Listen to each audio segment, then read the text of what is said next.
Is everybody ready? Excellent. All right, with the quorum of the board present, I call the meeting to order. Roll call. Commissioner Aritz. Present. Commissioner Bakke is here. Commissioner Evans. Here. Commissioner Gibbs. Here. Commissioner Timbo.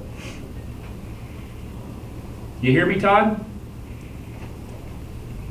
He probably stepped away. He's here. I talked to him earlier. I can hear you. There we go. Are you here? I'm here. Awesome. All right. Okay. Remember the mission of the Great Falls Airport to optimize transportation services and development in the region, and our vision is to maximize the airport's benefit to the region. Please welcome and remember everybody appreciates participation from the public. Thanks, Dwight, for being here. Chris works here, so he's all not just the public. And if you have any comments through the meeting, please stand, state your name, address, and your comments will be heard. Let's start with Pledge of Allegiance.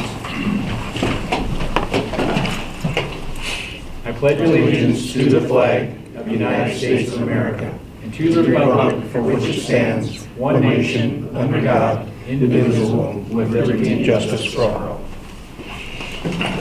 Excellent. We'll start off with consent agenda. It's made up of normal, routine, day-to-day items that require board action but do not appear to have significant public impact.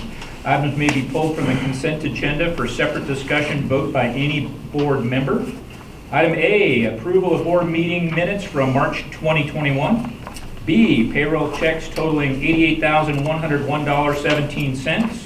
C, maintenance or operation checks number 25981 through 26019 totaling $202,984.38. D, approve passenger facility charge totaling $33,000. And E, financial reports for March 2021. Are there any items that the board would like to pull for separate individuals in discussion? Okay. Any motions? I'll move to accept the consent agenda as presented. Okay. I have a motion to accept as presented and a second. Any discussion on any items? Okay, with a motion and a second and no discussion, all in favor of accepting consent agenda as stated, do so saying aye. Aye. Aye. Any opposed? Nay. Consent agenda passes. Let's move on to the director's report. Thank you for joining us this month. We've got a lot of things to report on. We received our March traffic and we were up about 39% year over year, but still about 33% below where we would normally be in a good year. So we're kind of at that halfway point of half recovered, half not quite recovered. It looks to me as though April's better yet, so we'll be anxious to see those numbers. We're starting to see some of the airline schedule changes trickling in for summer. Alaska's already up to pre-COVID capacity with their 2 flights a day, so they're already running the pre-COVID schedule. United will be stepping into a 3rd flight to Denver. The remain overnight portion of that flight, so the evening arrival and morning departure will both be 76-seaters starting in Memorial Day weekend. So that's good. That'll be new capacity. And then they're adding a 4th Denver flight on the weekend. So we'll have, frankly, more Denver capacity than we've ever had. But Chicago is not coming back. So this summer. They do plan to bring that back next summer at this point, but for this summer we won't have it. So we're still down on total seating from United here, if you look back to 2019, but we'll have a really nice Denver capacity increase and 2-class service, which is terrific for us. I've got an email into Delta. I think I've probably told you all over the last few, really over the last year, a lot of the senior route analysts that we've worked with for years have left and are being replaced, and now some of even those interim replacements are getting replaced.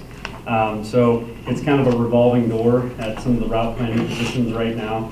And so we're trying to track down our new analyst from Delta and find out what the summer schedule is.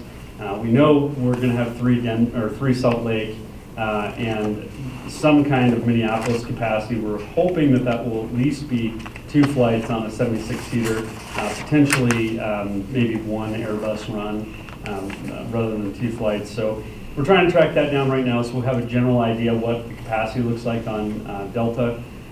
We don't expect a ton of change from Allegiant, even if the Canadian border were to open in May. Summer is just not their strong season with Vegas and Phoenix. And so we do expect there'll be a reduction in the total amount of traffic, probably a little better than what I was anticipating. We're currently budgeting just under 150,000 boardings for the upcoming year. I think we'll likely exceed that. We might get into the 160s. But for now, just not knowing if there could be a fourth wave or if one of these variants breaks through the vaccines, I think we're better off to kind of leave the budget a little more conservative. How many did we have in 2019, 40? 2019, we're at 188, I think, 183, 188. That's good. One of those two kind of roundish numbers. And normally we run 180,000 boardings. So we're well below, where we normally would be. I think the last time we ran 140,000 boardings has to go back to the early 90s.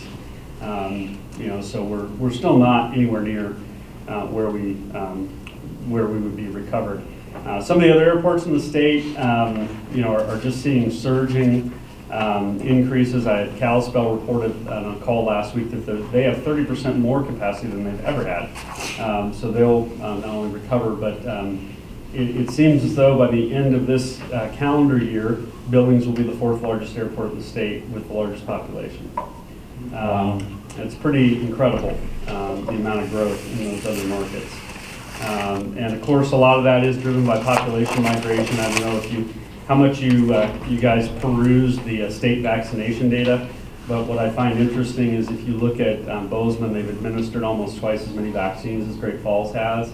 And if you watch the news reports, they're reporting they're completely out of vaccines. So there's more demand, even though they've already vaccinated twice as many people as us. So it seems that population down there may be much, much larger than even the population statistics are indicating. I think a lot of those second home folks probably have relocated to that to their second home for the time being.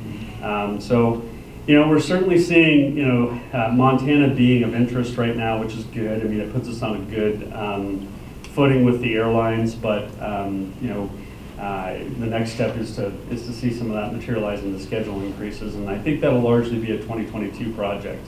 I had a call this morning, as you know from recent discussions. We're in the midst of trying to negotiate an extension of the airline agreement. Much like the route planners, many of the property reps have left or changed positions during this reshuffling of the airlines. And so we have a brand new set of analysts or property managers at the airlines, and it doesn't seem as though the files were well transferred. I don't know if anyone's working in the office anymore or not, but I'm kind of surprised by, it seems like no transitional knowledge has been passed along. But the conversation I had this morning was really good with our airline rep. And it basically, I told them, I said, well, I know you don't know this. Which rep was that? I won't say. Oh, okay. I said, I know you don't Intentionally know this because not stated, you yeah. weren't the person that was here last year when we talked about what we were doing with our CARES funds.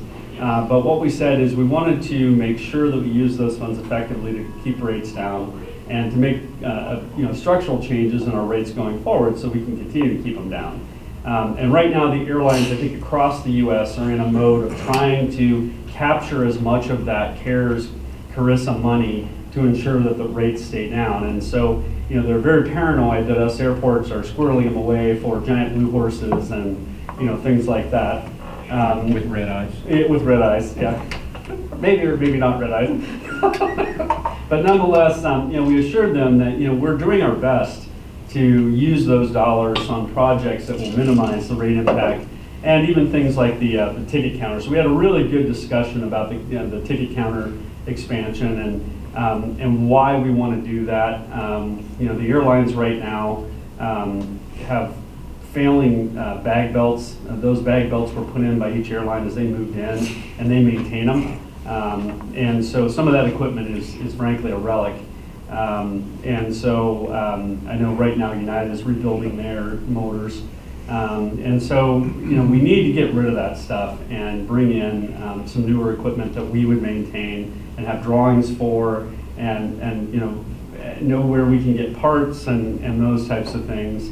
And so that's part of the project. We want to make that space easier for the airlines to maintain. The way our lease was written, the airlines are to maintain their leasehold in there, which means light bulbs and stuff.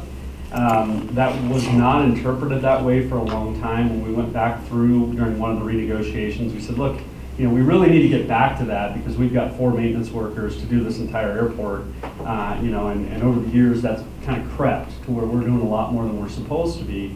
The difficulty for the airlines is a lot of the fluorescent lighting and things down there require constant maintenance, and things like when you replace a ballast, well, a lot of those workers don't know how to do that.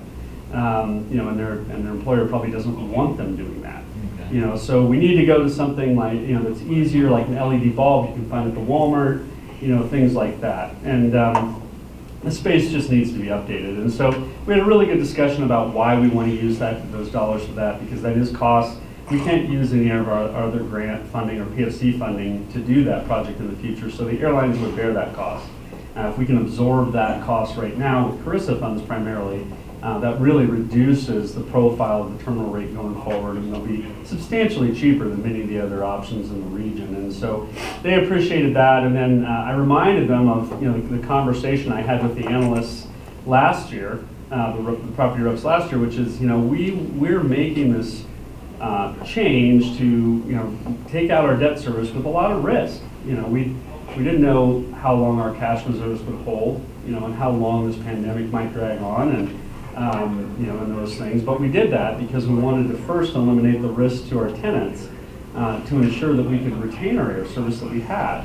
And I said, but I'm going to earmark this page, and when we come back from this on the back end, I want to have conversations with each of you about route development, because Great Falls historically has had very high yield, and our flights, particularly in the summertime, are completely full, 80 to 85%. So we're a solid performing market. Our yields are better than many of the other regional options. And yet we watch service be ladled on these other communities. It's kind of a Me Too thing. They get a flight, sometimes from an airline that you've never heard of, and then one of the legacy carriers says, well, I won't allow that to happen, and puts a flight on top of it. And so we've never had that kind of blood in the water in Great Falls that starts the feeding frenzy of new service. And I reminded them that, look, I want to have that conversation because it's unrealistic to expect us to hold our costs down indefinitely when you won't put additional seats in to allow us to grow the revenue. Every passenger that walks in the door is worth about $9 in non-airline revenue between rental car, parking, and food.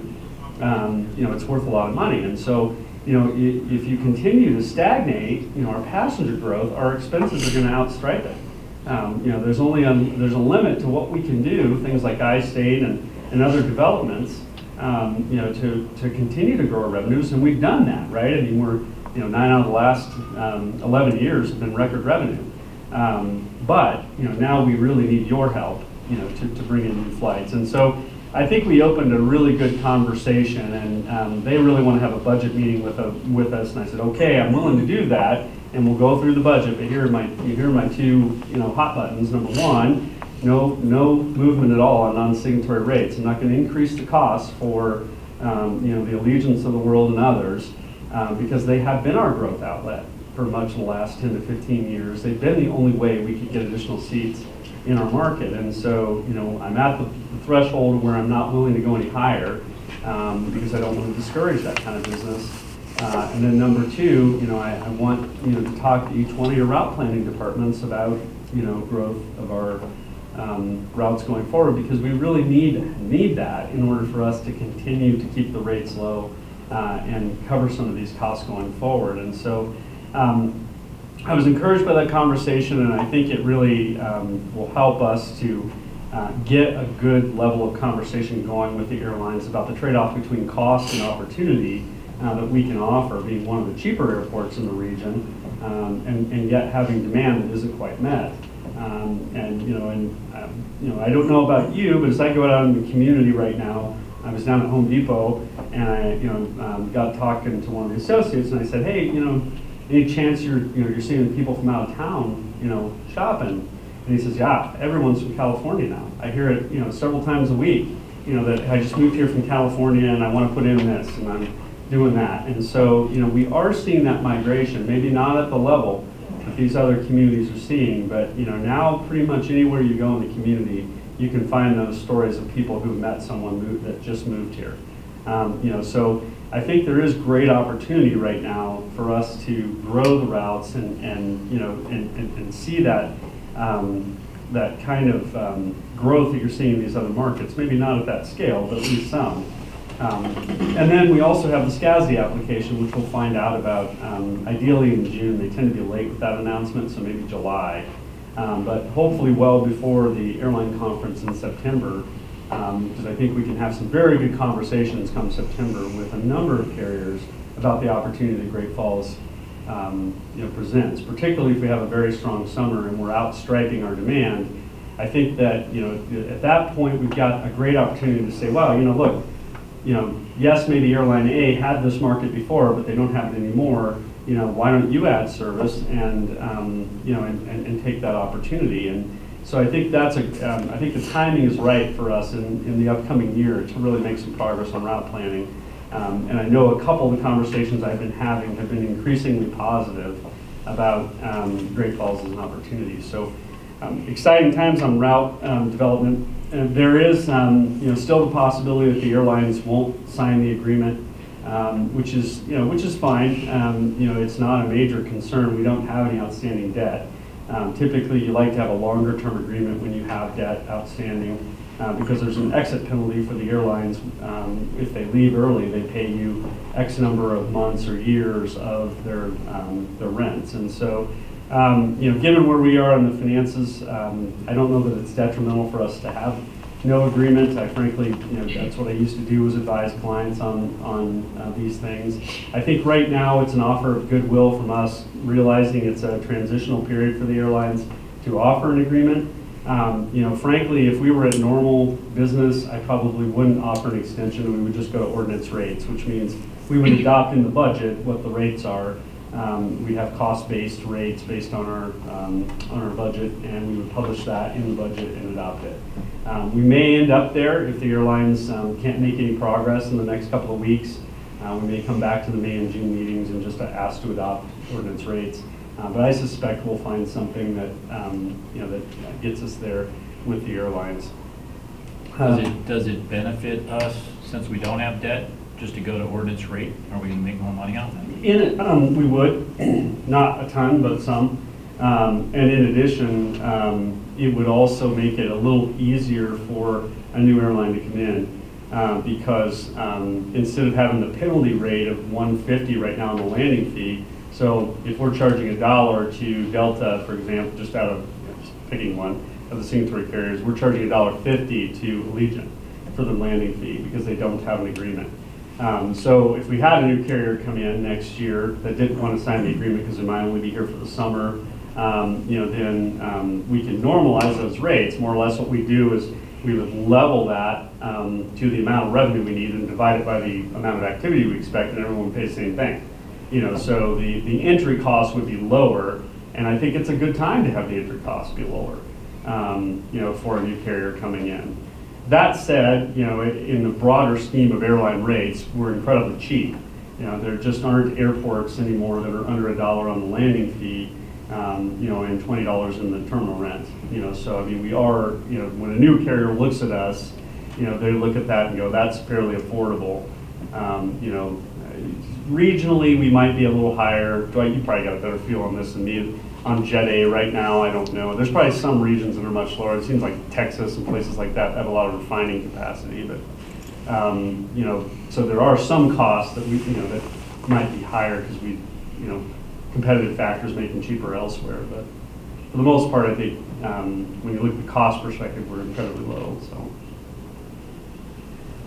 The staff did meet with Dick Anderson in the last couple of weeks to discuss the development of the warehouses, the joint venture with them. They're very concerned about construction prices. The escalation has reached a fever pitch. And so they're very leery to build any spec units in the first phase. They'd like to let it cool down for a year or two and see where costs are then, and then build some spec units. So I think the first phase of development might just be our units that we plan to build, which would probably be okay, plus any pre-sales that we can come up with in the next year to add to that project. And so I think that's probably all right. I don't see a real downside to that unless demand just starts going crazy and we can't get the units in too fast. The one thing that would do is put our units kind of on the front line to sell right away, which would be good in the sense of recovering our investment. We might end up in a situation where we're a couple years storing our stuff outside, our surplus stuff, which we have the 3-sided building over next to AdMax there and a few other options to do that. But we're continuing to have some discussions with them on the agreements. We had a pretty good meeting on that the other day to clarify some of the things they were asking us about, how we plan for them to work in the agreement and that type of thing. And I think that went really well. I emailed them last night and just said, hey, can we get another meeting together? We'd like to get pretty far down the road here before we get into committing funds for utilities here in the next few months. We go to the city council, I think it's the 23rd, is that right, of May. That'll be our city council TIF hearing to see if they'll award us the TIF status. And then we have to get out on the street with the utility bid and get those utilities underway. We have to have units sold and in place sort of the fall of 23, early fall of 23, in order to get those funds bonded and repaid. So pretty brisk pace from here on out on that project if we're going to move forward, and some decisions coming up in upcoming meetings. Do you consider the TIF meeting with the city if we don't get it, that's going to be a go, no go? I think we pull the plug, yeah. I think for certain. I mean, it's too much of a burden on the project. I think we have to, forego the project at that point. I mean, we just don't have the cash reserves to hold out $800,000 in infrastructure costs and build a couple of units and all the other things that we need to accomplish right now. So yeah, I would say that's definitely a go, no go. In other news, the bathrooms are done on the public side, both down in the secure area and down in baggage claim. We've got those open. We're still waiting on some signage and a few things like that to kind of finish that project off. But they look great, and I'm real happy with how that whole project turned out. The contractor has moved down to TSA to begin renovating that space, and so they'll come back and get the upstairs bathrooms in a few weeks, but we haven't narrowed in on the schedule. We're trying to get that kind of threaded amongst the events that are scheduled up there that Oakwell's is scheduled. So we want to make sure we at least keep one bathroom bank open while we're up there messing around. So, and then Rod, you want to update us a little bit on the TSA work downstairs? Yeah, so they started a couple weeks ago on the TSA stuff, and they got most of the demo done already. So, and there was not a lot of construction in there. It's mostly flooring, ceiling. They're adding a few doors here and there, and then the biggest part of it is the security stuff TSA wants. So some of that security stuff's out a little ways, so hopefully tomorrow we'll know a little more about his schedule, or Tobacco's schedule, and we'll know what the lead time is on some of that stuff. So, but we're hoping to get that, well, TSA moved in there by 1st of July, so I think And we being can. Chris is without an office now? No, he's just gonna have new neighbors. They didn't kick you out? Oh, good. So we got that going, and then like John mentioned, upstairs bathrooms, they'll start hopefully around the 17th of May is our plan, and we'll probably just do one at a time there with the schedule for the event center up there. our ALZ project for their National Guard. I'm hoping to see that start here in a few weeks, couple weeks. That's where they're putting in the assault zone lighting on 1735 runway. So things are coming together there. Chris and I just talked with RPA about that this morning a little bit. And then Mang, their apron's going to start hopefully on the week of May 10th or 17th. So got a schedule from United Materials. It looks like they want to start on the 10th of May to start analyzing their base course that's been exposed all winter. So they'll spend a week or so on that, and then they actually have the first concrete pour on 16th of May. So And that's which project? on the Mang apron Guardrail. expansion. Yep. So we'll see some action there. It shouldn't affect anything on the airfield. There'll be a couple closures, maybe minimal closures on Alpha when they do some mainly paint work, I guess, and I think they got all the lighting done there. So our de-ice apron, that's out for bid right now. Bids open May 12th. So we've got a few people came and got plans, United, Acme, MRT, yeah. Potentially. So Oh, 4 or so 5. we got plans too. They look at electronic. Oh, They good. indicated that. So anyway, a little bit of interest there. One thing to note on that project, and this is mainly for Dwight, but there'll be some time in there when United's got to push back, and I don't know that they've got a clear plan on how they'll accomplish that. So you might want to touch base with Mark at some point and just see what what his plan is. Because I don't think they've got anything they could actually move that plane with, that I'm aware of anyway. Especially if they bring a 76-seater in. Well, and it'll be here, you know, so for the summer. So, I mean, I would expect we'll have some overlap there. We did bring that up with Mark last week, but whether he's done anything about it, I don't know. Haven't heard anything. So So- what are they gonna do to the ramp that allows them not to turn out? So as we're working along that corner, you can see in the upper right-hand corner there, as we're working along that corner, the way United swings in, but we're gonna have to close portions of that J-line coming in because the wingtip's gonna come over the construction area because they've got to demo back to that existing concrete and then tie into it. And so it's just a little too narrow to make that big sweeping move. Oh, okay. So that when they push back, they're probably going to have to push the plane back towards gate 5 and then let the nose power out the other way. 'Cause I don't think they'll be able to make the complete roundabout. Yeah, we'll have Romeo 2 closed for a while, so Ask him. Todd, can you still hear us?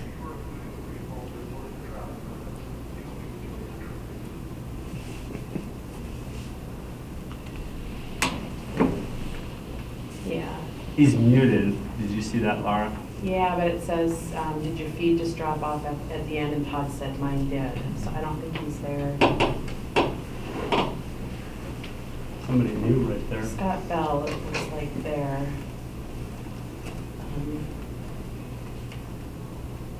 I'll be glad for the end of the Zoom. Yeah. What? You mean you think that's they're gonna ever building it? happen? Yeah. I do. I'm sticking to it. All right. Yeah. I don't think so. I don't know. I've heard it several times before. When I was consulting, we brought a big box of stuff in as a monitor one day and said, we'll have to travel, half as much as we used to. 2 years later, that big box of stuff was still in the same spot.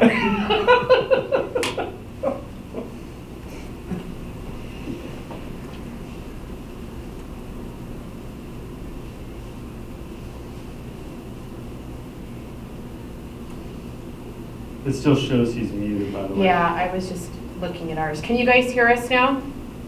Anybody? Somebody just. I can. Okay, all right. I think we're back. Sorry about that. You were saying, Ron? anyway, Vince, Romeo 2 will be closed, and that's kind of, United turns towards Romeo 2, so they'd have to do about a 180 there. Right. So, So Romeo 1. yeah, so we figured That's it'd not be the easier guard to. ramp expansion. No, that's No. for our de-ice. That's the Yeah, okay, gotcha. Yep, so have closure on Romeo 2 for a while, then Romeo 1. It's got 3 phases in the project. Gotcha. Otherwise, we'd have to close I know where you're at. everything up. So anyway, during the phases, either Romeo 1 or 2 will be closed, so that just kind of puts United in a tight corner there, so pushing would be better. And the rest of them all push anyway, so, well, except for Legion, I guess, but They're way back. they're Yeah. well out of the They way. should So. not be a problem. And then that project probably won't start till maybe August, we're thinking. And on that, grant funding. Yeah, so anyway, the bids are gonna be open May 12th, and then we wait for funding, so we're figuring August. So it may take 2 construction seasons if we are able to start this year. We'll probably have to shut down, finish next year. Well, there's a chance, though, we might start earlier than that. We're allowed to reimburse ourselves for entitlement work, so we have about 1.8 million of work that we could start and then wait for reimbursement for. And so, it might be worthwhile, we've thought, to begin the preliminary work to get going and start that work so that we can be ready to pave when the rest of the grant comes. There's a chance that the grant wouldn't come, but even still, the entitlement money would be reimbursable the next year. And that's about it for project, I think. Cool. All right, that's all I have. Excellent. Okay, just as a reminder, any agenda items that present a conflict of interest and or consequently require a member to abstain from discussion and vote, let us know. All right, with none of those, let's start off number 1 with the mask policy. As we discussed last month, the easiest way to summarize this is the federal requirement, the Biden executive order, and then a subsequent mention in the Carissa grant that we accepted requires that we require masks in the public area of the terminal. And so what we plan to, or what we suggest that we do is kind of define what we see as public areas and not public areas. Those leased areas like the upstairs meeting rooms and other areas of the building that are not intended for the general public to walk in as an airport, we think should be exempted and fall under local policies of the county and of the tenant themselves. And so Laura has been mentioning to the Oakwells folks that we would like them to have their own policy on what would happen on the 3rd floor meeting rooms, for instance. We were supposed to have one of the proms up there a week ago or so. I mean, obviously, we're not going to be competitive with the other venues in town if we're requiring masks, and yet you can go to the Four Seasons and not wear a mask at another government-owned facility.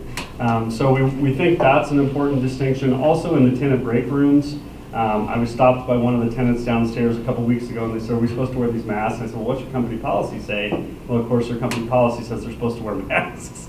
But in the break rooms, I said, it's up to you guys. I mean, you have, as a manager even, and I said, you guys have to decide, what you'll allow in your own break room.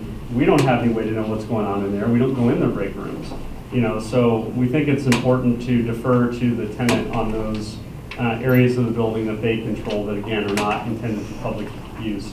In addition, in our meeting rooms, the airport authority meeting rooms, our office, we have a sign on the front door that says effective immediately the office is closed to the public.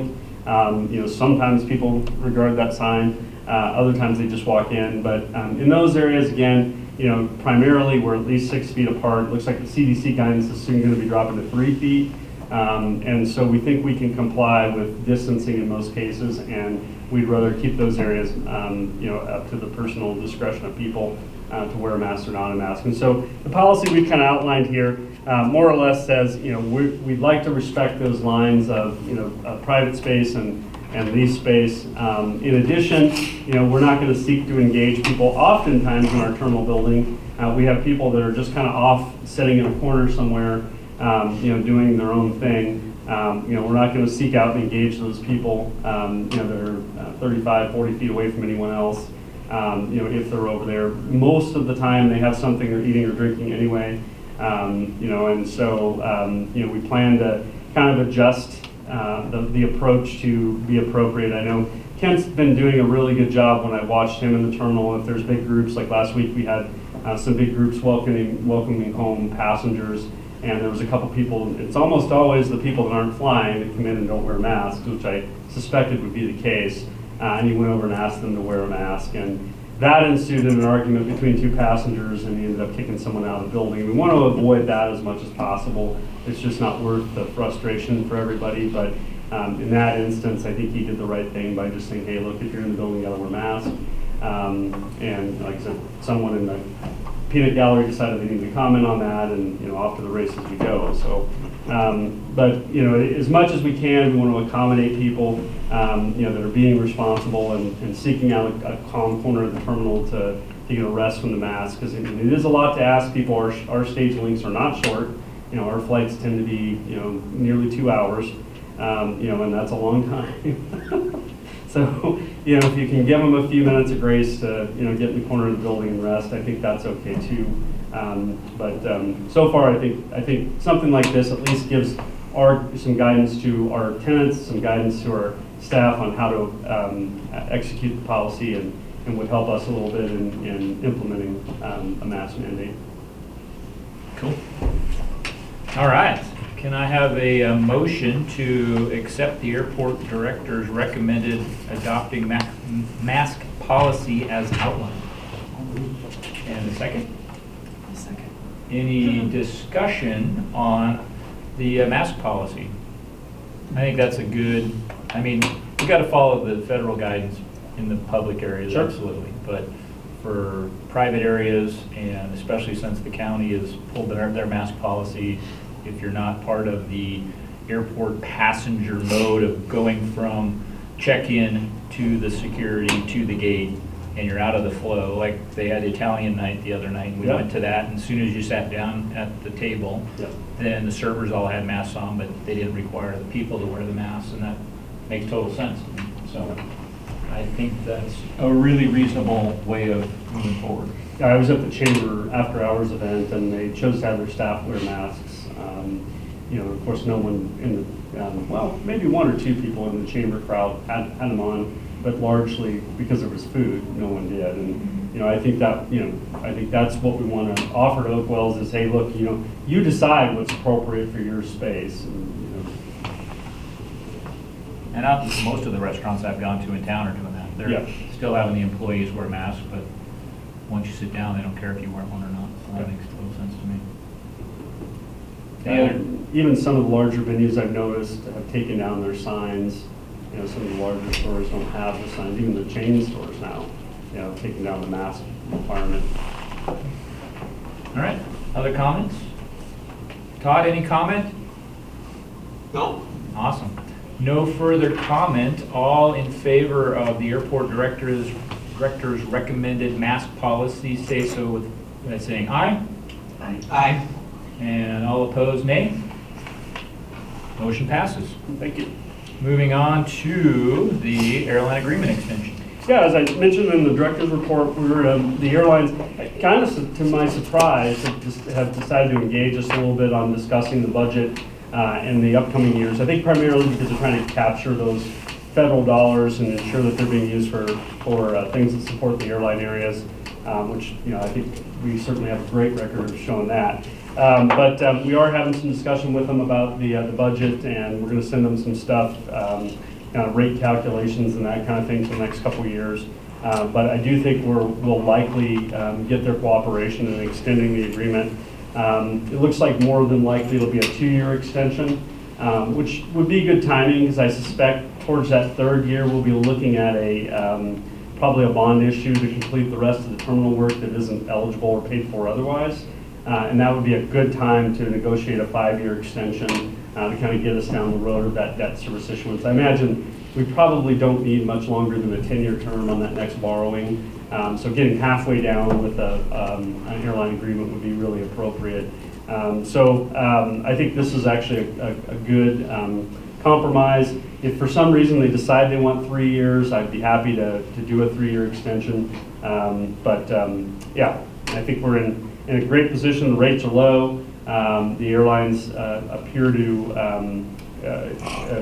agree that we need to do something to keep an agreement in place for a couple more years. So I'm happy to talk with them about that. Okay. All right. Can I have a motion to execute the airport director's request for authority to execute an extension of airline agreement up to a period up to 3 years? Second? All right, got a motion and a second. Any discussion on the extension of the airline agreement? Any thoughts, Todd? No thoughts. All right, sounds good. With motion and a second and no further discussion, all in favor of the recommendation as previously stated, state aye. Aye. Opposed, nay? Mash. What am I saying? I don't know It what you're carries. Motion carries. That was mashed potatoes for That was a lot of work. It wasn't written, so I didn't know what to say. There you go. All right, number 3, concession relief. Yeah, so as we reported last month, kind of I think to a lot of airports surprised, we got a grant offer a few weeks ago that was targeted for terminal concessions.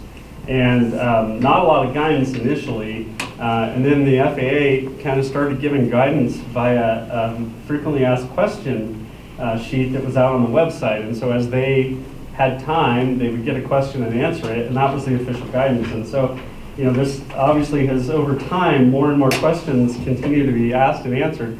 So they finally had a call just last week, a national call with a couple of the policymakers that are in charge of that particular guidance, and answered, I think, a lot of questions. It seems as though everyone had similar questions to what our questions were, and essentially the question was, okay, here we are nearly a year into COVID, and many of us recognized early on we needed to do something to relieve the concession burden for our tenants.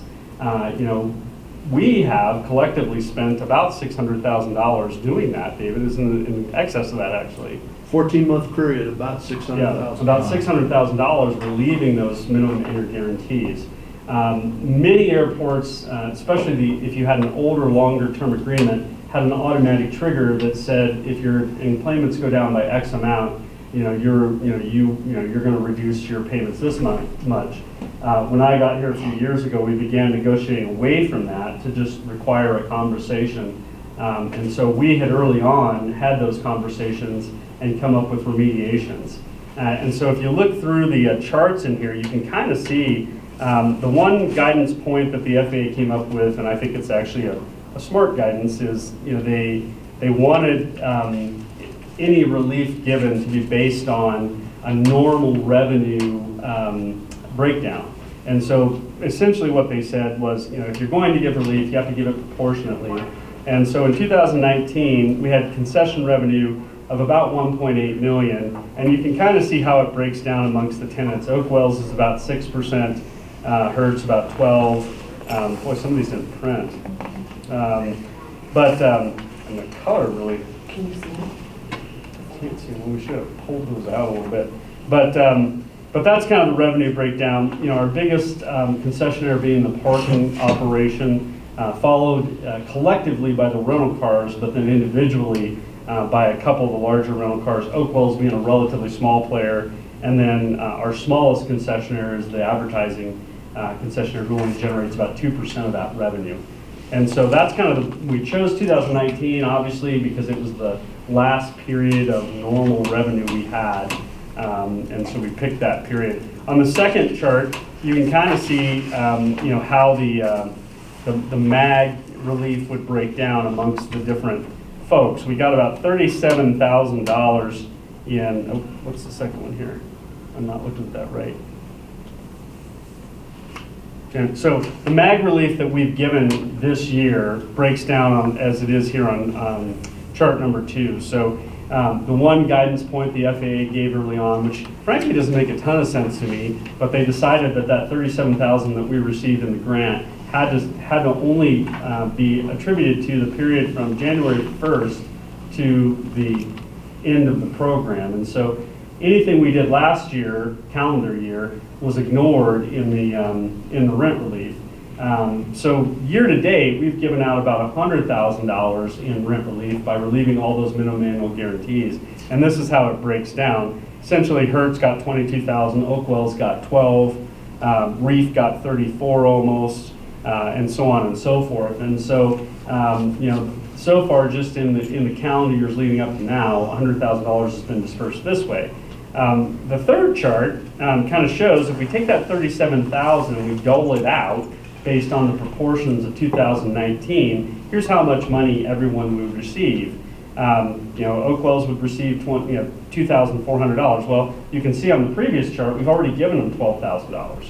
And so one of our first questions to the FAA was, well, to the extent that we've already given out quite a bit of money, is your intention that we would take this $37,000 and give out more money? Or is your intention that we would take the $37,000 and recover costs that we've already encountered for giving out this money? And very early in the call, they kind of answered that question and said, our intention was to make the airport whole, more whole. We're not anywhere near whole. But their intention was that it would reimburse the airports for money that we've already expended, or to the extent that we hadn't done anything, to encourage us to begin doing something. In our case, we'd already done the majority of this. The one tenant, and it didn't occur to us until late, just a few weeks ago, we really hadn't done anything for the advertising contract. They had not contacted us during the last year. And so we do think we should probably issue a credit to the advertising contractor. As you can see here, that'd be about $830. So we would let them share in these proceeds. But effectively, what would happen is we would take that $37,000 and we would keep it to reimburse ourselves for costs already experienced. And so it seems as though that is the intention of the FAA. And in fact, we are already submitting our draw on this grant so that we can reimburse ourselves for that $37,000. Now, hopefully, the FAA will process it, and we'll have a rhetorical answer to this. It could be that we go through a couple rounds of this before they finally get us an answer. Early on, after this money was issued, we got calls from some of our tenants saying, "Hey, we hear you got some money for us," and we kind of resisted that and said, "No, we want to wait and see what the rules are before we agree to doing anything." And I think that's right. I mean, I like the structure that we put in place, particularly for the rental cars, because what we said was, we'll go back to your bids and look at what your bid per passenger was, more or less, and we'll apply that to the passengers that we do have in the building going forward. And what that did was it really incentivized those rental cars that stayed open, because they got a bigger market share and actually shared in that progress of recovering quicker. The tenants that shut down completely and didn't get any new boardings were penalized because we were charging based on the boardings that we actually did receive. And so I think that's the right structure going forward, because we want to incentivize these guys to get back to work, get busy serving the passengers we have, make sure you've got compelling rates out there, share in the prosperity that's coming with recovery, rather than continuing to benefit from the MAG relief we've done. Going into the new year, we really haven't considered what we would do in the upcoming fiscal year. I think there's probably enough traffic at this point that we wouldn't necessarily have to continue that program. Now that we're beginning to see what the schedules look like, it's a fairly normal schedule for us. So I think going forward, we kind of end whatever we're doing at the end of this fiscal year, and then if we get a few months down the road and things aren't recovering the way we'd hoped, then maybe we consider doing something going forward. But what we'd like to do is get permission from the airport board to proceed with it along this lines. Obviously, we'll be paying Chandler through a credit, $830, and then the rest of the money would, we would retain that to compensate us for relief we've already given. Okay. Sounds good. All right, can I get a motion to allow the airport director to authorize the application for the MAG relief grant and distribute funds to Chandler Communication, since they have not received any thus far, as noted in chart 3 of the discussion? I'll make the motion. Okay. Second? Second. All right, we have a motion and a second. Any discussion on the MAG rent relief proposal? All right, no further discussion. All in favor of the MAG rent relief proposal as stated, say aye. Aye. Aye. Opposed, nay? Motion passes. Thank you. Let's move on to page. There we go. All right, capital project, light industrial condo infrastructure improvement plan. Yeah, so the time is already upon us to consider spending money on the light industrial condo project. The next month, we'll have a lot happening. We'll be going before the city council on the 23rd and asking for the TIF approval. Once that's done, we really need to be getting going on design. Ideally, we would start some construction late in this season to begin to build those utilities. We'll need to get going on design. And we've already started some tasks. We started a conversation with MDOT in the last few weeks to talk to them about the approaches that we need to build. We'll need a couple of approach permits in order to build new roadway access off of the highway there. And so we need to start that conversation sooner rather than later. But more or less, this allows us to begin spending money on the project. As the write-up says, we do inherit quite a bit of risk. We think right now the utilities design and everything are $800,000, maybe slightly higher than that. I believe by the time we get to the point where we issue bonds, that the bonding capacity of that TIF district will be in excess of $800,000, maybe $900,000. I don't think the city agrees with that assessment, but frankly, I think with the change in the way FedEx will be accounted for going forward, with that being in private ownership for the first time, I think that's going to add into the TIF district. Maybe potentially some of the Loves construction might be done in the next year, to where that $12 million improvement would be added into the TIF district. So I think there'll be quite a bit more bonding capacity in there than the current revenue shows. Nonetheless, I think there is enough bonding capacity there to issue about $800,000 in bonds, including the $100,000 that's in there now that we can use right away. So once the city has accepted some of the utilities, we begin reimbursing ourselves. The way that funding mechanism works is we have to build the improvements, have them accepted by the utility who accepts them. So in the case of water and sewer, that's the city. In the case of electric, it's Northwestern Energy, and so on and so forth. The stormwater improvements are our own. So once we've accepted and completed our permit on the stormwater improvements, then we can begin to collect TIF money off of that. So we're going to spend through about $800,000 before we can get reimbursed for anything. Then, on top of that, the way the city has structured that agreement, we have to meet the city's other criteria in the development agreement. Things like a majority of the units have to be leased by a secondary industry, even though the state really doesn't have a definition of that. The city thinks they knows what it is, so we'll have to meet their definition of what a secondary industry is, in order to get them to sell those bonds. And so there's quite a bit of language in that development agreement that the city has a lot of discretion in whether or not they issue those bonds. However, we do believe that the city wants to see the project accomplished, and so our hope would be that a year from now we'll be building buildings out there, and we'll get those buildings built. We'll find some manufacturing tenants to go in there of some form or another, and issue those bonds. There's a chance that we could get hung up in that and have $800,000 out of pocket that we can't recover. in which case all bets are off and we can develop anything we want up there. So the task then would be to quickly find someone, who wants to be up along the interstate in order to, take advantage of getting reimbursed for those utilities. And so, nonetheless, we have land that right now isn't worth much because it has no utility access. I think getting it down the road. Good farmland. It is, and it is, we do make, $100 or something off of it a year, Got a lot of antelope. We can't do something with that. And so I do think it's worthwhile to get this infrastructure in, particularly, given the fact that we could get reimbursed for the majority of the infrastructure costs. And so it's kind of a once in a lifetime opportunity for us, because once that TIF expires, which it'll expire in October of 23, then we're going to have to justify a new TIF district again in the city. And those rules have changed. I don't know what the appetite for the city will be. It looks like they're going to have a different board makeup. I see two of the commissioners not running again.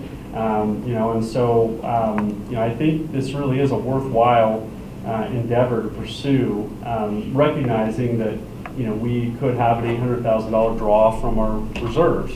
Right now, our reserves are holding strong. We remain about, 3.1, 3.2? A little stronger now. Yeah, a little stronger than that. So, we've continued, we've held through the COVID times with a solid reserve. The board has previously indicated we should retain about $1.5 million. So we're in excess of that. And so I do think this is a worthwhile endeavor to pursue. There is risk. There's no doubt about it. We could easily get left holding the bag for $800,000. But again, that's $800,000 in improvements to our land that would allow us to eventually develop it. And just for clarification, does this 800,000 include the next number 5, which is the task order to design the project? I think so. We'll have to see as we get to bid pricing, to see where we are with that whole thing. Right now is not the best bid environment, for this, so we're going to have to look for ways to cut this back. I think there are ways, we can not pave that second. We can get the approach paved, but not build the road between the two approaches. Things like that. Who knows? The city may want 2 entrances into that area. I don't know how long. We could maybe agree that, look, there's only 3 tenants. Can we wait until we have 10 tenants to do that in the next phase of development? There's a lot to get done between now and down the road where we'll really know what the cost of this is. We don't have reliable design costs right now. We'll scale back the retention pond in order to save money. We definitely want to spend all the TIF funds that we can get because this development will need future infrastructure, and so we want to build as much of it as we can. But I think there are avenues to scale it back so that we can kind of get it into that $800,000 window if we have to. Like I said, a smaller retention pond, a smaller roadway system. Some of that will require cooperation from the city in order to do that, fire department, that kind of thing. But I think yes, I think we can deliver the infrastructure necessary to build buildings for $800,000. Including the design. Yeah. All right, cool. And the plan right now is, once the improvements are there, is to put 3 buildings on it. I think in the initial phase right now, well, not 3 buildings, it'll be 3 units in 1 building. So we'll basically have a 3-bay building. 3 units, yeah. Right, and 1 bay would be the car wash to the extent they're still in, and then the other 2 bays would be ours initially, but those would be marketed for resale. Now, at some point soon, both us and Dick Anderson are going to feel comfortable enough that there's a real project here to begin marketing these. And as one of the take-homes from the last meeting was, Dick Anderson was going to go do some pricing to kind of try and figure out what they think the cost per unit would be. We've both gotten calls from people interested, but right now we really don't have a solid number to give them. The good news is the TIF money would pay for the infrastructure, so there's not so much of the infrastructure that would be in the cost as it is the building cost. They've got to figure out what they think it would take to build a unit And then, that's kind of the quote price we would give them. And so it's a difficult time because escalation is happening pretty quickly right now for them to hold a cost in perpetuity. So they've got to come up with something per bay that we all think is reasonable. And so then we would also be coming back to the board at some point here in the next, few months, maybe even by August, to say, okay, we need to commit to buying 2 units, which is going to cost X. So there's this cost, which we're going to be out, and then there's also probably another, $700,000 that we're going to be out in order to buy 2 units, to get the development started. Did Dick Anderson say why the cost of materials is going up so fast? There's a lot of theories on that. We did discuss that. There's a whole lot of theories, on that.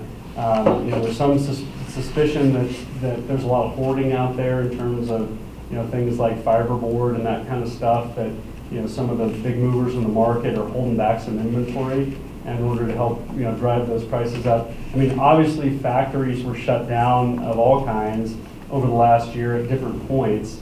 And it doesn't take a whole lot in an industry like that really is kind of operates as just an industry, where, you've got, a builder that wants his load of lumber next week because he's going to start framing, and then the supplier over there, he's had that order in for some time, and he's getting it from the, the mill, which isn't milling that stuff until, and so, I mean, you have that factor, where we've gotten pretty lean. On top of that, the closures in Canada, and the renegotiation of those trade agreements has, from what I'm told, kind of goofed up the flow of Canadian lumber into the market. And so there's a regional aspect of it, because I guess a lot of our lumber here comes from up there. And so there's a lot of theories and all that. And, not to mention, on top of everything, all of a sudden we're throwing trillions of dollars at, projects. And so, there's the inflationary factor of, it's trillions of dollars. And some people are, using that to expand. Some people are, moving states to places like Montana. So there's a lot of potential demand for those building materials. So I don't think there's much clarity yet as to why it is. Hopefully some of that will get ironed out over the next few months as factories reopen and, people get back to full capacity. But it's hard to say, and that's really one of Dick Anderson's biggest concerns is, whether or not, they can quote a price on one of these and have time to build it before, they, run out of, pricing. And, we've been hearing from some of the contractors that pricing is only good for about 3 days right now. So it's a tough environment, and I think Demand is going up significantly too, because I was reading ours this morning, lumber today peaked at, like crazy, and the average price of a home has gone up $25,000 over the last few months, just on the cost of lumber. Well, and then we're having our house repainted and latex paint PVC. because Texas, all the latex factory pipes froze. So all of those paint supplies for latex paint are garbage. So they're having to completely rebuild the latex paint plants in Texas so they can start shipping paint. So we're 3 months waiting until we can start getting latex paint again. PVC is similar, and copper, frankly, isn't much better. So, I mean, right now, there's a lot of, risk in the market, and certainly this project is right at the, crux to that. I mean, in one sense, we get a great big credit card, that's just, from our out, if you look at it from our perspective of, okay, we've got to buy 2 units and we've got to build the utilities, well, it's almost half the price. Of what we need to do in order to get this development started. And that's a big deal. I mean, we need to think that through. At the same time, escalation could hit these prices. Escalation could hurt the sale of those condo units. But as I said to Dick Anderson the other day, that may be, but quite frankly, it's going to hurt these single-built industrial buildings in town much worse, because they've got to build 4 sides of a building, and they've got to build a whole oil water separator, and they've got to build all the utility lines for themselves, all the service lines, everything. Whereas, that's one of the benefits of what we're building here is there's a lot of shared cost. you don't have to build your own exterior walls around all four sides because the condo association is going to maintain that exterior. And we stuff a bunch of units in there. And so really that, the real advantage of this development is that consolidation of pricing, where you only have to have one big truck bib around the outside that serves, 10, 12 tenants as opposed to paving around all four sides of your building. And only having one access point out for 20 tenants as opposed to having your own access point out for your one tenant. So I mean, in a sense, those economics benefit us because the cost of building anything is becoming increasingly expensive. So it remains to be seen how that will all shake out. But it's definitely a cost-effective way to do it, and we've got, if it works out, TIF funds to use to offset those costs. So. Yeah, and depending on, we get down the road, and I don't, who knows what the crystal ball is for how things go with interpretation of that secondary industry. But when you really look at the things that need to happen in Great Falls in the next 6 years, we know that Northrop Grumman is going to need some space in the region to modernize those missiles. And that is going to require some laydown areas. It's going to require some industrial spaces and those types of things. Well, where would they do that right now in Great Falls? There aren't many places. In addition, we know that UPS and the other carrier, over-the-road carriers are seeing, demand just blow up. And that's a long-term trend. And so, this is the kind of space that they can operate out of at a great location. Where else can you develop along the interstate, right near the airport? And so, I mean, I think there are some longer-term trends that benefit this project, if we can get it in the ground. I agree, yeah. I think if we build it, they're gonna come fill it up for us. Awesome. Okay, so with that being said, can I have a motion to accept the airport director's request for authorization to proceed with the light industrial condo infrastructure improvements with a total budget not to exceed $800,000? Okay, I have a motion, a second, and a second. Any discussion on the project? Any thoughts, Todd? Nope, you went through everything pretty thoroughly. Excellent. All right, with no further discussion, all in favor of the motion as previously stated, say aye. Aye. Aye. Opposed? All right, no opposed, motion passes. Thank you. Continue. All right, and last but not least, task order number 29, light industrial condo warehouse infrastructure improvements design. Yeah, so pursuant to the project that we just discussed, we have to start a task order with the design engineer in order to get these bid. We're going to have to develop some schematic drawings of what needs to get done. There's a lot of coordination as these aren't our utilities. We're going to be giving these utilities to someone else. So in each case, we have to coordinate with that design agency.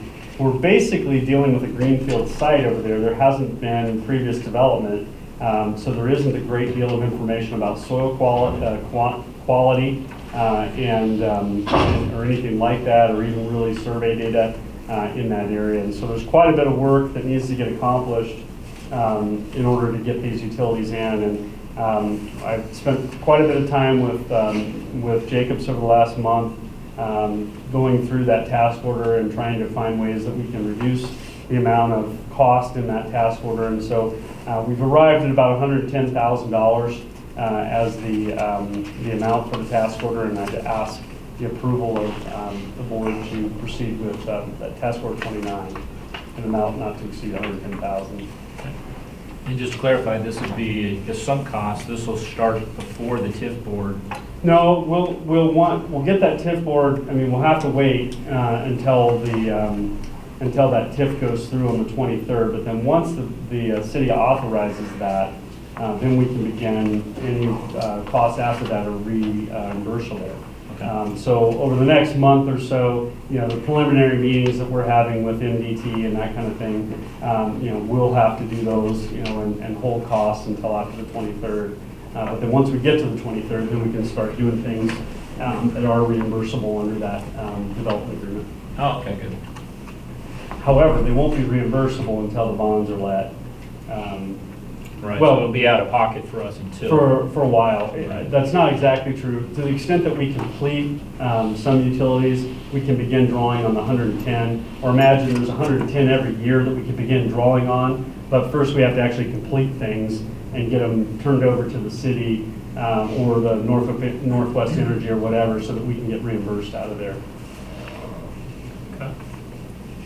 All right, can I get a motion to accept the airport director's request for authority to execute task order number 29 in an amount not to exceed $110,000?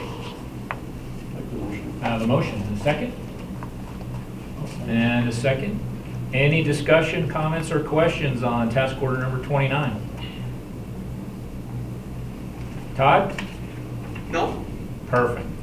All right, with no further discussion, all in favor accepting the task order number 29 in an amount not to exceed $110,000, say aye.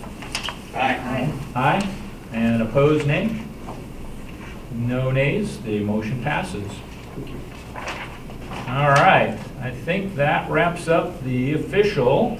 Let's finish up with board authority comments. Commissioner Aritz? None.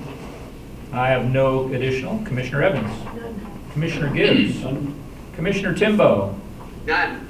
All right, no additional comments from the board. Any public comments? Go ahead, Dwight.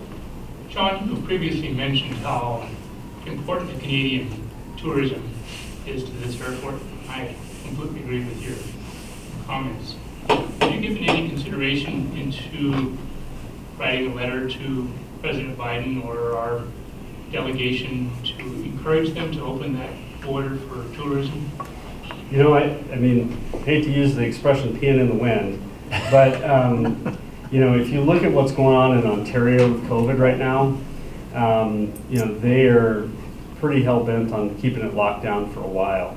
You know, there's a lot of concern up there about the, that Buffalo, you know, Ontario interaction and causing, you know, additional spread. I had a call, I've had several calls the last few weeks. We had one with Senator Tester's office, and we all expressed, all the airports expressed, you know, the need to get that Canadian border open. And us in particular, you know, we mentioned that you know, that can be as much as 20% of our traffic. And John has inquired several times on that. We had a similar conversation not that long ago with Senator Daines' office, and the same thing. He brought it up actually and said, you know, I just inquired, you know, I had a long conversation with the Canadians. I forget who he talked to, but you know, and he said the same thing. They're really concerned about Ontario right now, and you know that you know, it doesn't look likely. I've seen some projections at the end of the summer. Right now, they're just saying May 21st, which is that continually kicking the can a month. I just felt like they're hearing a lot about the health side of it, but they need to hear from the business side of it as well. And I agree with your comment about our little community compared to the entire length of the border, but I thought every community that they hear from is going to help. Sure, and you know, the other thing I've heard too, won't contribute it to you know, anyone in particular, but it came from a pretty reliable source, is that they're pretty bent out of shape about the pipeline. And so there's a punitive aspect to this too. That wouldn't surprise me. Because that is their on-ramp to get that Canadian crude down to the refineries in the southwest to get it refined. And so if you can imagine dollar numbers, you know, the cost of a rail car or over road transport is like 3 to 8 times higher than the cost of a pipeline. You know, so I mean, you know, economically, that was a massive blow to that Alberta region, which, you know, if you know the politics of Canada, Alberta tends to be a more conservative area of the country. And so there's difficulty with the current administration up there and trying to keep them appeased. I mean, there's this constant sort of, we'd be better off in our own mentality along that, you know, that central stretch there. And so when something like this happens, it really aggravates those politics, I think, up there. And so, you know, that, I mean, So I think there is that political aspect of it too, of, hey, that wasn't, cool, and, so, I mean, sure, you're having pain now, imagine what ours is, so I don't expect that we'll be able to move that needle some, but hey, I mean, I'm never opposed to sending a letter, on how we feel. I mean, just have to tone down the rhetoric some. But, I'll tell you what I could do is maybe approach Senator Tester's office to see if there's any possibility of, them passing that letter directly, just so, there would be some, weight to it, from our region. That might be a good way of seeing, what the audience for that would be, if any. I could certainly contact them. We were just, like I said, just talking about it with them last week. So, yeah, it's a thorny one because, Legent in particular, that really hampers their ability to fill those flights this time of year in particular.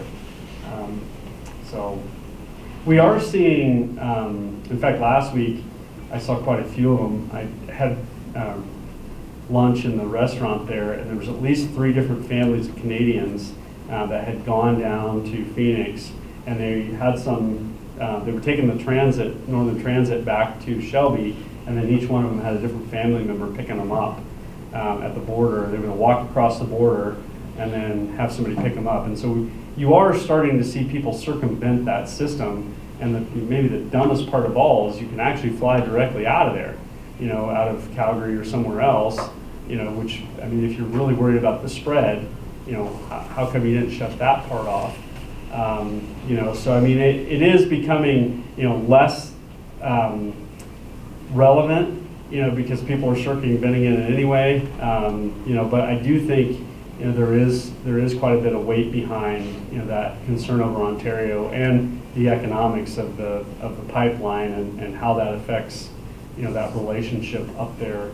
But yeah. No, I mean, I think it's not a bad idea. We can certainly, contact Senator Tester's office and see, if they could give us some advice on that. Thank you. Any other thoughts? Thoughts from the airport? Comments? Okay, with no further business to come before the board, I declare this meeting adjourned. Let's take 7 minutes. Let's be back at 25 after for the work session.